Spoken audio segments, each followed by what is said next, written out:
Buenas tardes.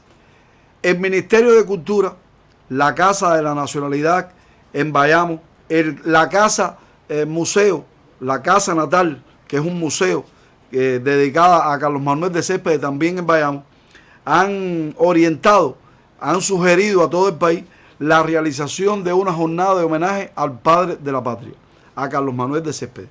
Una jornada de homenaje que abarca desde el 27 de febrero, cuando se cumplan 150 años de su caída en combate en la Sierra Maestra, en la localidad de San Lorenzo, hasta el 18 de abril, cuando se van a conmemorar los 205 años del natalicio de Carlos Manuel de Céspedes. Es un homenaje más que merecido, no lleva ningún tipo de argumento ni de justificación, excepto el hecho de que coincide en aniversario cerrado. Pero es bueno recordar algunos elementos que hacen o que convierten a Carlos Manuel de Céspedes en el padre de la patria. Primero, una aclaración: esta condición de padre de la patria no está respaldada por ninguna resolución, por ningún decreto. No hay nada a nivel gubernamental que diga que Carlos Manuel de Céspedes es el padre de la patria, como no lo hay para que nosotros sintamos que Mariana Grajal es la madre de la patria. Es algo que se asume por naturaleza, por convicción, por sentimiento, por amor, por merecimiento propio de estas dos figuras. Yendo a Carlos Manuel de Céspedes, muchas veces el enemigo ha tratado de desacreditar, y es bueno que se diga, porque cuando llegan las proximidades de esta fecha, en las redes sociales, a las que muchos de nuestros hijos, sobrinos, estudiantes, vecinos tienen acceso libre, se estima a propósito de que Carlos Manuel de Céspedes no merece esa condición porque dejó morir a su hijo antes de terminar la guerra, y no es así. Detienen, o sea, cogen preso a Oscar de Céspedes, que es hijo de su primer matrimonio con María del Carmen, con una prima hermana, y inmediatamente Caballero de Rodas, que era el capitán general de la isla de Cuba en aquel momento, con un chantaje totalmente mañoso y manipulador, le dice que si no se entrega o abandona la lucha que él había iniciado, iba a fusilar a su hijo. Hay una carta conocida de Carlos Manuel de Céspedes a Caballero de Rodas, que llevaba muy mal ese nombre, donde le dice que él confía que un hombre de su altura, estoy parafraseando, no lo estoy diciendo de manera literal, no iba a cometer esa fechoría. Pero lo hizo. Carlos Manuel de Céspedes se negó a renunciar a la guerra y le fusilaron a su hijo. Y no estoy aquí para especular, ni los historiadores estamos para hacerlo, pero hay que ser padre para colocarse en una posición como esa, y estoy seguro que si alguna posibilidad habría de salvar a Oscar de Céspedes, su padre lo habría hecho y no pudo. En segundo lugar, otra aclaración: la condición de padre de la patria no es por el hecho solo de que Carlos Manuel de Céspedes dijo en aquel momento: Oscar no es mi único hijo, yo soy el padre de todos los cubanos. La condición de padre de la patria se acentúa con esa frase, con esa posición, con esa actitud ante la vida, con esa firmeza de principio, pero es el padre de la patria también porque fue el iniciador de nuestra guerra por la independencia, como lo fue Juan Pablo Duarte en Dominicana y otros fundadores de la independencia en disímiles países, que son los padres de la patria respectiva sin haber perdido un hijo en la guerra, sin siquiera haber tenido hijos. Esa es otra aclaración. Además de eso, obtiene la condición de padre de la patria merecidamente porque fue el primer presidente de la República en armas. Era una república dominada por España, pero después de la Asamblea de Guaymaro del 10 de abril del año 1869, por primera vez tuvimos en las porciones geográficas de Cuba Libre un gobierno propio con un presidente cubano. Ese fue Carlos Manuel de Céspedes. Esos son créditos más que suficientes que sirven para argumentar la idea de que Carlos Manuel de Céspedes es el padre de la patria. Podría haber otro, porque fue de los primeros patriotas cubanos que, viviendo en Europa, vivió todas esas revoluciones burguesas de las que habla o de las que escribieron y hablaron Carlos Marx y Federico Engels, y las vivió a tal punto que vivió en España lo que estamos viviendo hoy en el mundo, de la idea de Barcelona de separarse como una región autónoma de España, lo vivió Céspedes. Estuvo en Francia, estuvo en Italia, estuvo en Alemania, vivió las revoluciones burguesas, estuvo en Turquía, bajó en determinados lugares a las catacumbas de los combatientes, y cuando regresa a Cuba, ya por supuesto graduado de abogado hacía tiempo, era un patriota convencido de que el problema no era de Cuba, sino que las tiranías existían en otros lugares, pero que era necesario hacer algo como se estaba haciendo en Europa, aunque con métodos y por vías diferentes.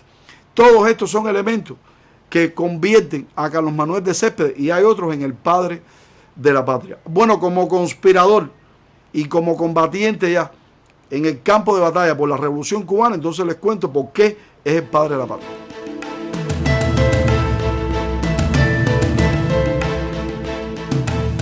Bueno, radicando nuevamente en Bayamo y otra parte de su vida en Manzanillo, Carlos Manuel de Céspedes radicaliza su pensamiento. Era de los hombres más ricos de la región oriental, con varias posiciones importantes, no solo la que le dejaron sus padres, sino la que ya se fue gestando él mismo para sí.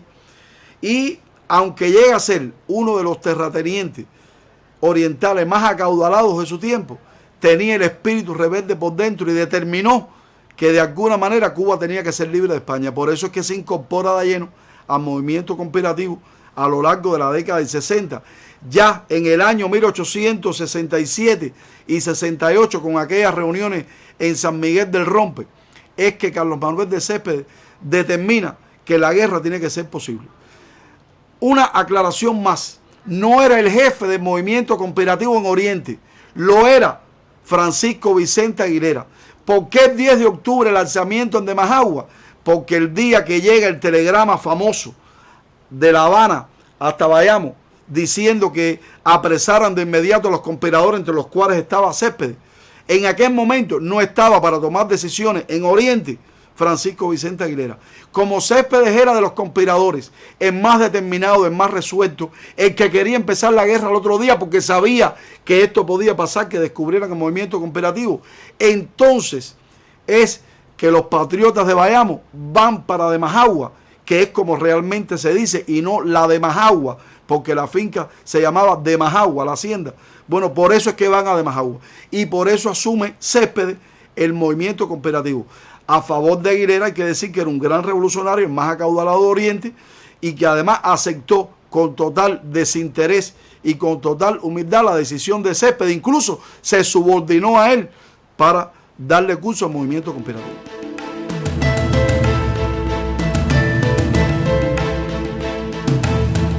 Miren, cuando comienza la guerra a los 10 años, en 1868, el 10 de octubre, se dieron serios momentos de falta de unidad desde el inicio. Céspedes es también, se me ocurre así, el padre de la patria, porque fue el primero que enfrentó el gran problema de la falta de unidad en las filas de la revolución.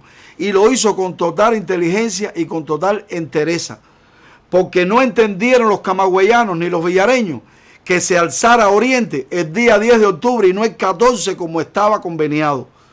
Pero es que no sabían de aquel telegrama, que recuerden que tampoco había los medios de comunicación que hay hoy, que son prácticamente instantáneos, que usted en segundos se comunica con el otro extremo del planeta. Antes era muy difícil comunicarse a solo kilómetros. Ellos no entendían, porque no supieron al inicio por qué se alzó Oriente el día 10 y no esperó al 14. Pero conociendo el ímpetu, que muchos no veían bien aquella iniciativa que era rojo y aquella arrogancia que la tenía para bien de Céspedes. Bueno, ¿y por qué Carlos Manuel de Céspedes? ¿Por qué fue él y no Vicente Aguilera? ¿Y por qué cuando toma Bayamo se autotitula capitán general de la isla de Cuba? Según Céspedes, porque él era el cargo de un oficial español más alto en Cuba y el que más respetaban los cubanos. Era algo psicológico. ¿Y por qué al documento programático de la revolución, al programa de lucha, le pone manifiesto de la Junta Revolucionaria de la isla de Cuba? ¿Por qué, si él solamente se alzó en Oriente? Entonces lo ven como algo excéntrico, como algo extremo, como un hombre con demasiados intereses políticos, económicos y militares, con demasiado interés en el protagonismo más que altruismo patriótico, y no lo entendieron. Pero eso mismo tuvo que enfrentarlo hasta después que lo designan presidente de la República en armas en Guaymaro, porque fue una constitución aquella de Weimar que le dio más poder a los civiles que a los militares. La constitución era, como lo es hoy, el documento que rige la república. En aquel caso la república en armas, decía que los civiles, el mando civil, la Cámara de Representantes tenía más poder que los militares y que el mismo presidente de la república. Y Céspedes tuvo que enfrentar eso desde abril del año 69 hasta que lo destituyeron como presidente de la república, porque fue indómito en ese sentido, el 27 de octubre del año 73. Lo dejaron solo, no le dieron otra tropa para que la dirigiera, no lo dejaron salir del país, le hicieron prácticamente una auditoría a los fondos de la república en armas y encima de eso lo traicionaron. Es por eso que solo en San Lorenzo, cuando lo sorprenden, el 27 de febrero del año 1874, de lo cual se cumplen 150 años, murió combatiendo con todo el arrojo que la caracterizó a lo largo de su vida, solo contra los enemigos españoles. Cayó por un abismo como un sol en llama. Murió el padre de la patria. Yo creo que por lo que tuvo que enfrentar, por la manera en que lo enfrentó, aquella pesadilla de la falta de unidad, que después fue a lo largo de los años el gran problema para poder triunfar en Cuba y fue abono para los reveses, creo que por eso también es el padre de la patria. Creo que Céspedes tiene muchísimos merecimientos, no merece argumento una jornada como esta, que se va o que se extiende desde el 27 de febrero, cuando se marcan 150 años de su muerte, al 18 de abril, los 205 de su nacimiento, es más que merecido. Esperemos que el país completo y Artemisa, por supuesto, se sume y los historiadores estaremos al frente. Es lo que tenía por hoy, yo los dejo, no sin antes prometerle que pronto vuelvo con otra historia. Y usted recuerde, si quiere conversar sobre este tema con otra persona, lo escuchó aquí en Vericueto.